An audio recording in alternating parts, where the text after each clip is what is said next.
let's wrap this block up.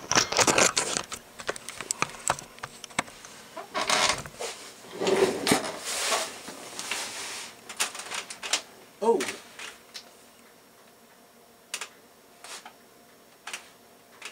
Hang on.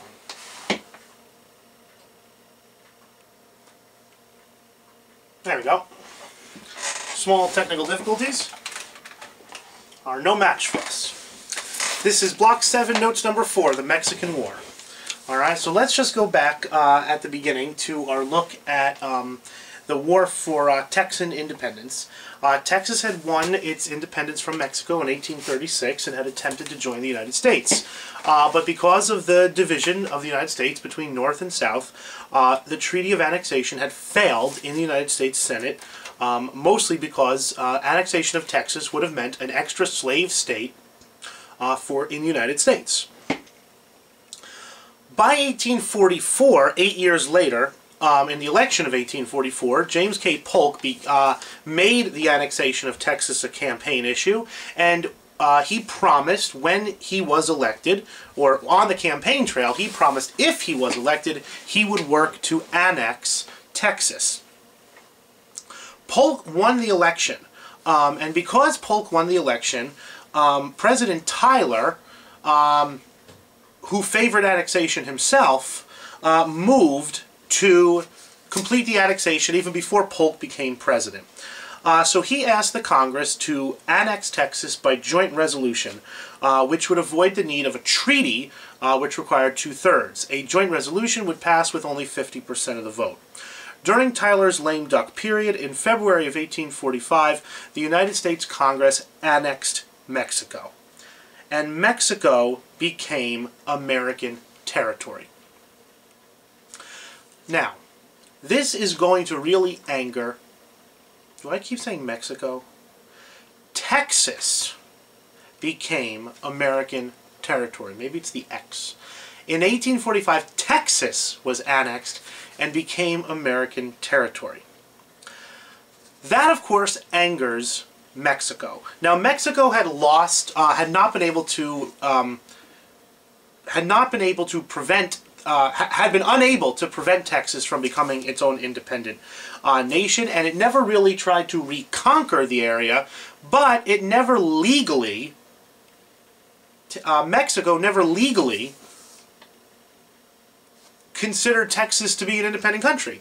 They had just considered it to be a province of Mexico that had rebelled but was still legally part of the state of Mexico. And Mexico, when the United States goes and annexes Texas, gets really angry at the United States because Mexico saw this as the United States annexing part of Mexican territory. And so when the United States annexed Texas, Mexico broke off diplomatic relations.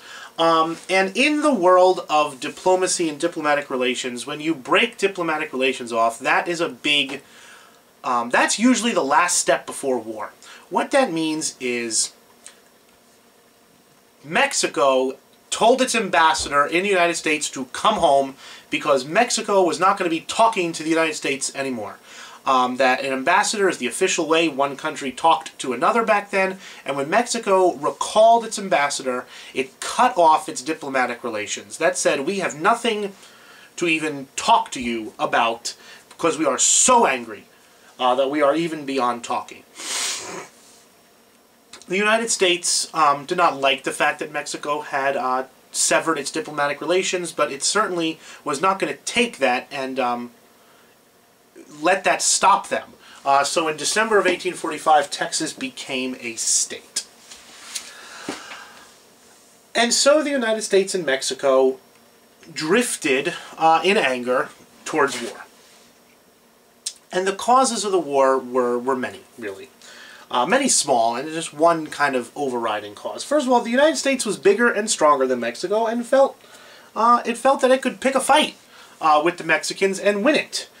Manifest destiny was sweeping the land, that the United States by 1845, 1846 felt this cultural desire, felt this cultural movement to spread from sea to shining sea, and just because, you know, northern Mexico happened to be in the way, was not really going to stop them. The United States had loaned Mexico a lot of money, which the Mexicans had never paid back. Individual Americans had loaned the Mexican government a lot of money, which had never been paid back. So the United States is angry. The United States looks at Mexico and sees this poorly run quasi-dictatorship where there's 5 presidents in a year, and the United States kind of looks at it as kind of pathetic. And the Mexicans obviously don't like that. The United States had insulted Mexican pride with the whole Texas dispute, with the fact that American citizens had gone into, you know, Texas and made it an American territory and then broke it away from Texas and then defeated the Texan army in a war.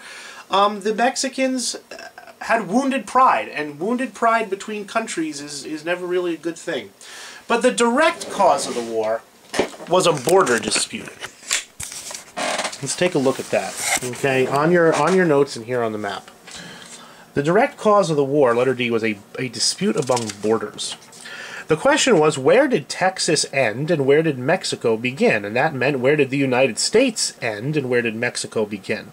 Now, the United States said that Texas ended along the Rio Grande, this river here, okay, along the Rio Grande.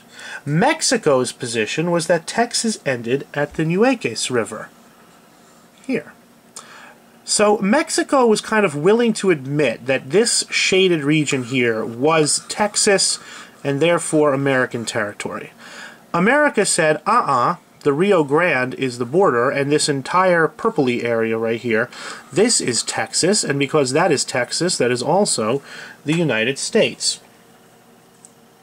Neither side had a monopoly on truth in this one. That borders are always drawn, especially back then. You know, when borders are originally drawn, they're drawn, you know, not particularly exactly. So the Texans and the Americans had a decent enough argument that the border was here, and the Mexicans had a decent enough argument that the border was here. So there's not going to be anything here that can be solved diplomatically. Or easily diplomatically, because the United States is in an expansionist mood, and they know that if it comes to force of arms, they can win this purple area militarily. So tensions began to escalate along the border. Let's set this bad boy back up. Oh, there we go. Excellent. Alright.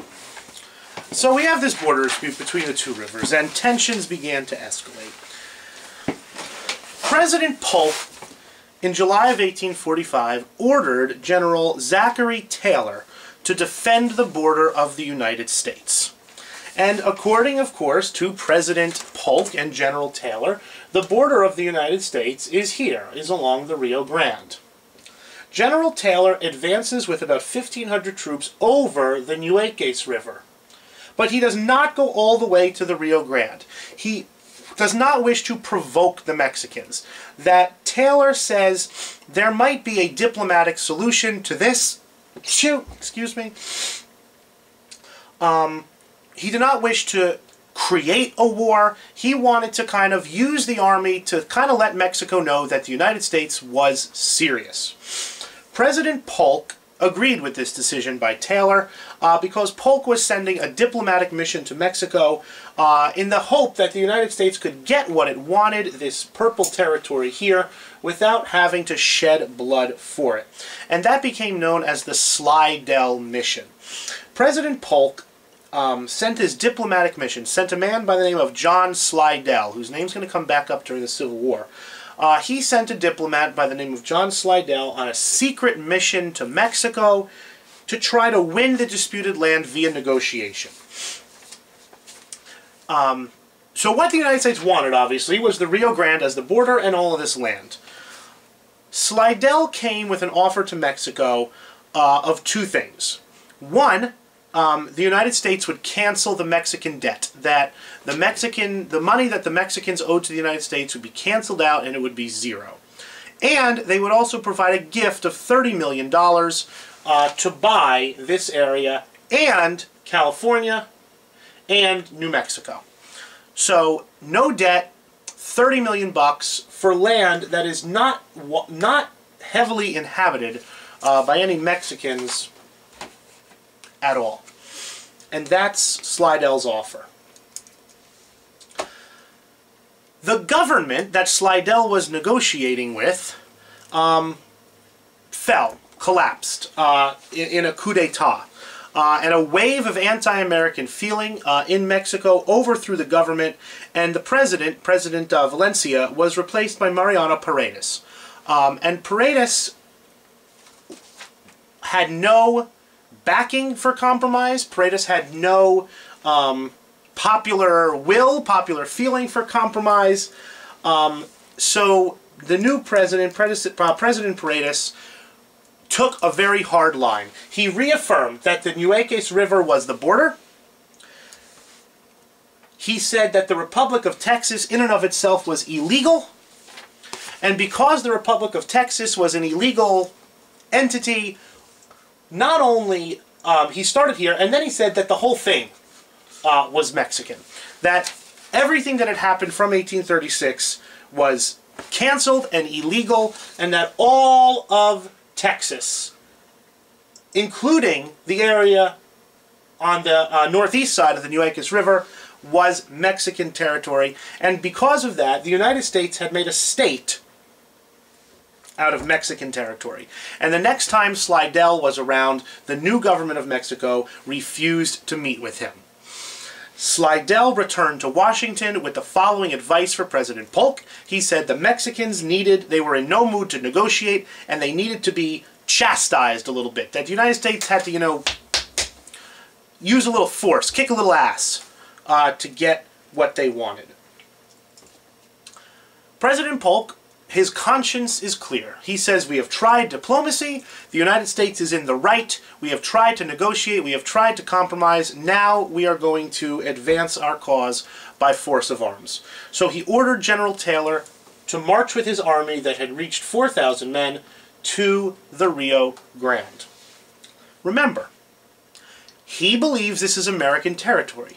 He is, in his own mind, he's not invading Mexico here. He is simply ordering American troops to go to a particular place on American territory. So the United States Army under General Taylor arrives at the north bank of the Rio Grande River. And on April 25th, they are attacked by a Mexican patrol. A Mexican patrol attacked an American patrol. It was a small battle. It wasn't even a battle. It was a small skirmish, but blood had been drawn. The Mexicans were driven back easily by the force of American arms, but this was the moment that President Polk had been waiting for. Why was it the moment he had been waiting for? Well, because President Polk wanted to make sure, it was very important to President Polk to have the Mexicans fire first. And why was it important for the Mexicans to fire first? Because then Polk could frame the war as a defensive war. The United States soldiers were peacefully in American territory. They were attacked by Mexicans, and therefore the United States has every right in the world to engage in armed conflict, to engage in military conflict with Mexico. And it was very important for President Polk for this to seem to be the truth, because a large amount of American popular opinion was against the war, especially in the North. Many Northerners are against the war, just like they had been against the War of 1812. They see this conflict as benefiting only the southern states, and not the entire country. They think the United States is acting like a bully. Just because we are bigger and stronger than Mexico, they say, does not mean that we can just conquer their territory because we want it. But that was a minority view. And President Polk on May 11th went to the Congress, called a joint session, and informed them that a state of war existed. He presented them with a fait accompli. He said, our troops have been fired on, American blood has been shed, we are at war with Mexico, whether you like it or not. Congress accepted that line of reasoning, voted to raise 50,000 troops and money. although they never technically declared war. They did vote to raise the troops, they did vote the money, but they never did vote on a declaration of war. I don't know why. Alright, so we've got two sides here. The United States and Mexico, and this is pretty much an unfair fight from the beginning. The Mexican soldiers were poorly equipped. They were using guns from the Napoleonic Wars of 30-40 years ago and before. They were very poorly led. They had an unstable government. Most Mexicans could buy their way out of the army, meaning that everyone left in the army were people so poor that they couldn't buy their way out. Many of the conscripts were Mayan Indians who didn't even speak Spanish. The officer corps was corrupt and aristocratic. The Mexicans do not field, all in all, an effective army. That does not mean that many of their men were not brave, but all in all, the Mexicans did not field a competent field army.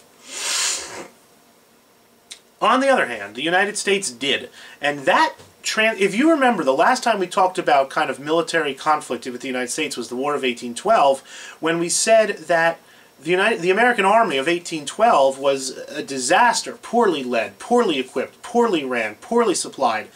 By 1846, that's not the case anymore. And it's not the case largely because of a man whose name you know, named General Winfield Scott. General Scott had transformed the Army in the first half of the 19th century. And by 1846, the United States Army was a pretty competent fighting force. It was led by a corps of youthful graduates from West Point, the military academy. They were eager to make their name. Some of their names became some of the most famous American names in all of American military history. They were better supplied, they were better equipped, they were better led. Despite the home front being divided on the war, they were all in all supported on the war from home. So, on the surface, man for man, soldier for soldier, the Mexicans can't hold a candle to the American soldiers at this time and during this war.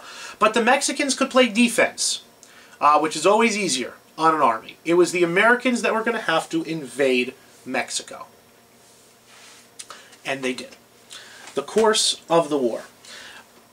The war starts in Texas.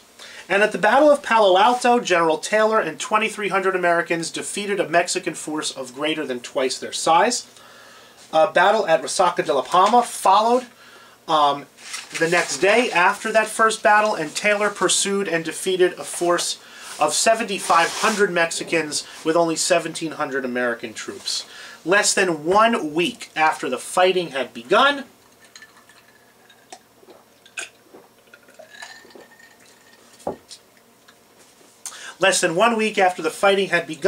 the Mexican army had been forced south of the Rio Grande, and the border dispute was over. That the Mexicans could no longer defend the Rio Grande, and therefore Texas was going to be defined by that river. Immediately, Whig politicians from the Whig Party came down into Texas and started flattering General Taylor, thinking that they could use him to gain power in the next election. So that's this whole political thing with the two great generals of the United States, Generals Taylor and Scott, are both Whigs, and General Polk is kind of going to be afraid of them the whole time. That's going to come back up. Alright, so the war has begun very successfully for the United States. They have removed any Mexican forces from north of the Rio Grande River, and then they sat there waiting for their next set of orders. But even as these successes were going on, opposition to the war in the United States was growing, especially in the north. And as American forces... We're going to get a new map now.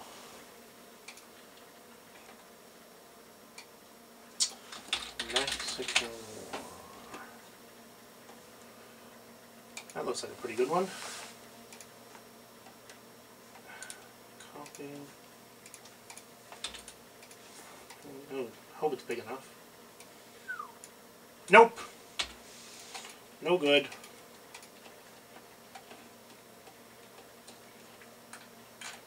Mexican War map.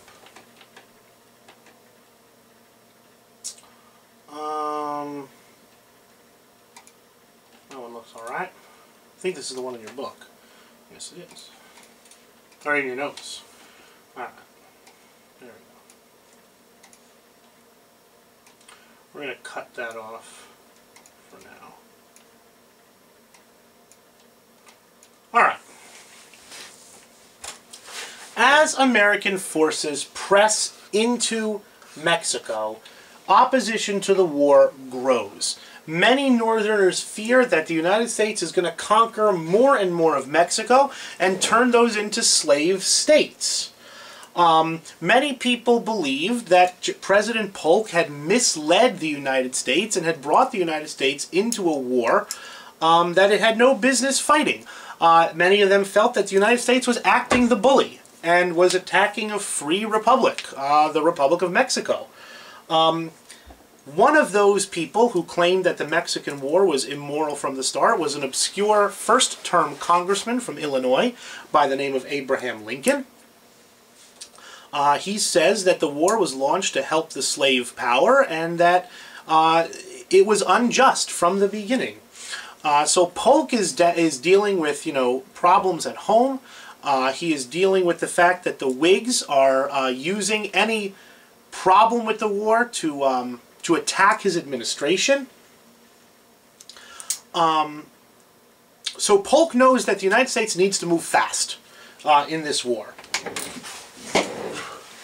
So he orders General Taylor, or he orders his commanders in general, to invade Mexico. Polk's second goal was to conquer northern Mexico, right here, this area. All right. So he launched a three-pronged assault at the most important most important city in northern Mexico, the city of Buena Vista, and three different armies were going to be attacking that city. First, you had the army. Well, first of all, you had here's Stephen Kearny. Stephen Kearny's army marched throughout this part of northern Mexico off to California. We're not going to deal so much with him. Now, down here, we're on B. General Stephen W. Kearny marched from Mexico to Missouri, from Missouri to New Mexico. He took Santa Fe. There's Santa Fe. General Kearny took that without a fight. He continued on to California. Now, letter B. The city of Buena Vista is the American military goal, and two columns of troops converged on the city. One was under General Doniphan and one under a man by the name of General Wool. They are joined by General Taylor, who had come from the coast, won a victory at the Battle of Monterey, and these three columns of troops attacked the city of Buena Vista easily, and it fell. The Mexican hero Santa Anna counterattacked the American forces near Buena Vista, but after 3 days of difficult fighting, the American troops held on. Santa Anna retreated back down into central Mexico, and by February of 1847, all of northern Mexico, from Buena Vista north all the way out to California, all of this land that had been Mexican was now in American hands. So President Polk asks the Mexicans to negotiate. He says to them, look, you've lost. It's time to kind of cut your losses and deal with reality. But the Mexicans are still unwilling to negotiate. So, letter D, with the Mexicans still unwilling to negotiate, President Polk ordered his armies to take the capital of Mexico, Mexico City. The first thing Polk did was he replaced General Taylor with General Winfield Scott. Scott is America's greatest general. He had been serving as a general since the War of 1812. Taylor thought that he had been demoted. Taylor thought that he had been replaced because he was growing too popular. Taylor angrily returned to the United States and began a political career as a Whig attacking President Polk. So now General Scott, Old Fuss and Feathers is his nickname. He was a well-respected general, a large man. always insist on one of those generals that always insisted on, you know, having the brass shined and the boots shined and the uniforms worn beautifully, and his troops called him Old Fuss and Feathers. But he was a very effective, almost brilliant general. He starts by laying siege to the port city of Veracruz, forced its surrender, and then begins to march west, as you can see on the map on the next page. As you can see on the map, you know, on the next page, he marches west all the way across Mexico towards Mexico City. He is copying the route that Hernan Cortez had taken 326 years earlier. To his credit, General Scott kept discipline in his army. He did not allow his troops to engage in any atrocities against the Mexican population. They did not steal from them. They did not take their women. They did not desecrate homes. They did not burn villages. The American army under General Scott was a very disciplined force. At the Battle of Cerro Gordo, Scott outflanked a strong Mexican position and swept the field before him. A series of battles took place around the capital, Mexico City, and Scott won all of them.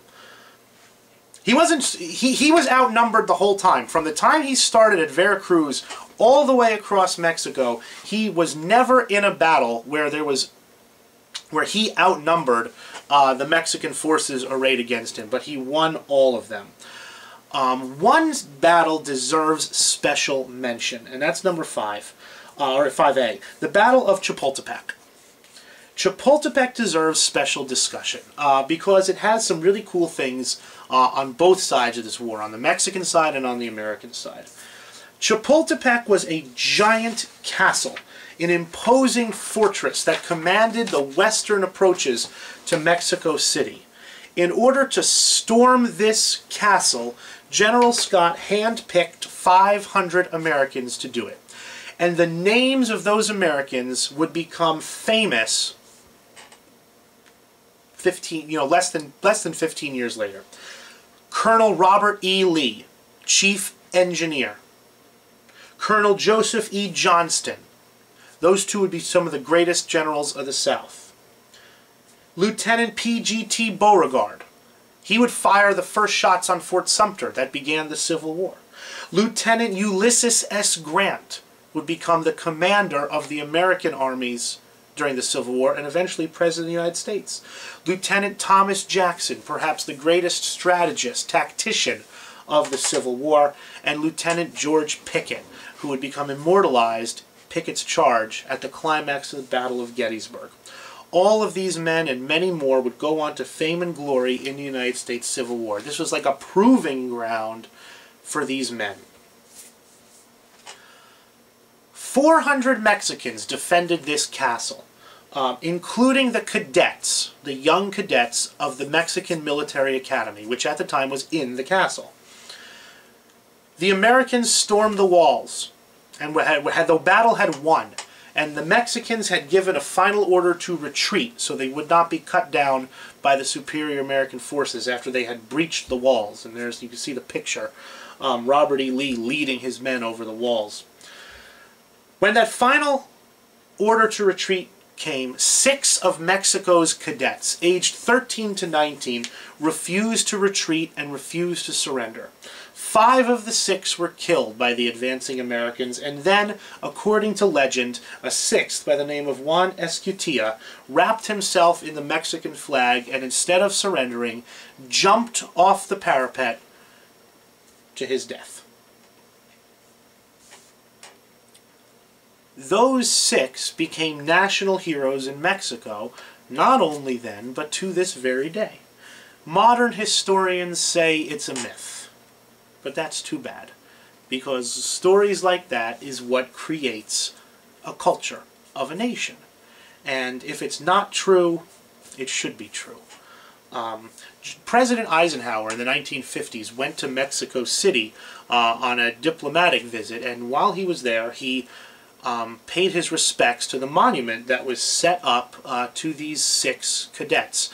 And someone asked him, why are you honoring, forces that fought against American soldiers? And General Eisenhower very correctly said, that bravery knows no nation. That bravery is bravery, no matter where it comes from. And the general and the president, he was completely right. It's a great story, and it should be true. Scott's generalship was amazing. From the time he landed at Veracruz all the way to Mexico City, fewer than 1,000 Americans were killed, compared to 4,000 Mexicans. And we said that he was outnumbered the entire time. No less a person than the Duke of Wellington, who had defeated Napoleon in the Napoleonic Wars, called General Scott's campaign the most brilliant he had ever seen. And on September the 15th, 1847, for the first time in American history, American troops marched through a foreign capital as conquerors. Mexico City fell to the Americans. So now the Mexicans had to negotiate now, but with their capital in American hands and with the government in such a turmoil, nobody could be found that would even that had the authority to negotiate. So several months went by.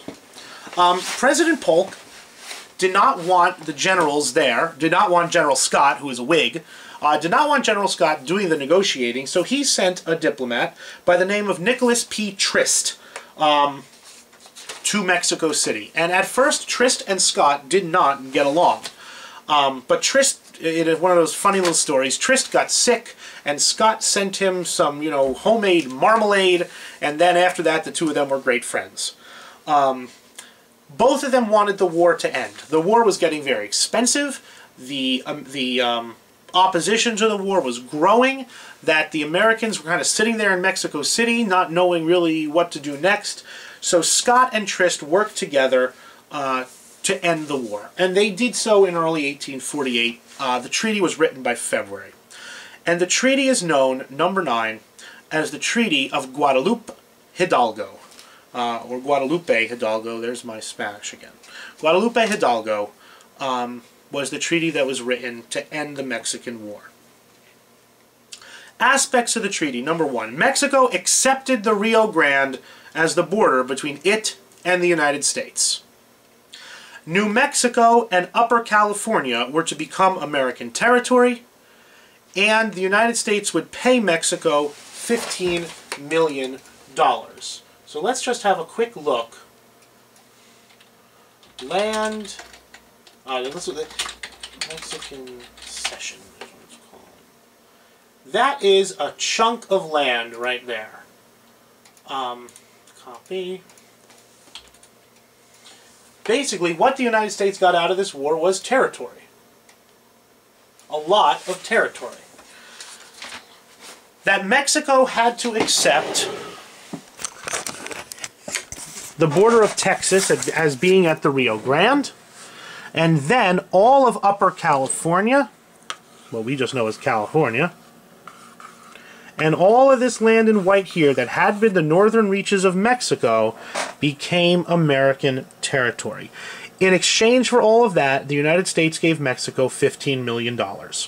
President Polk is not thrilled, and he's actually inclined to press for more, but opposition to the war is growing, so Polk is a good enough politician to know when to quit while he's ahead. And he submits the treaty to the Senate that approves it by a vote of 38 to 14. And thus ended the United States' first offensive war in its history, one of the few offensive wars in its history, and it ended in an incredible success for the United States. As successful as the war was, the aftermath of the war, and what to do with all this land, and how it related to the issues between North and South, the after effects of the war were a lot less successful than the war itself. And that is a topic for the next block.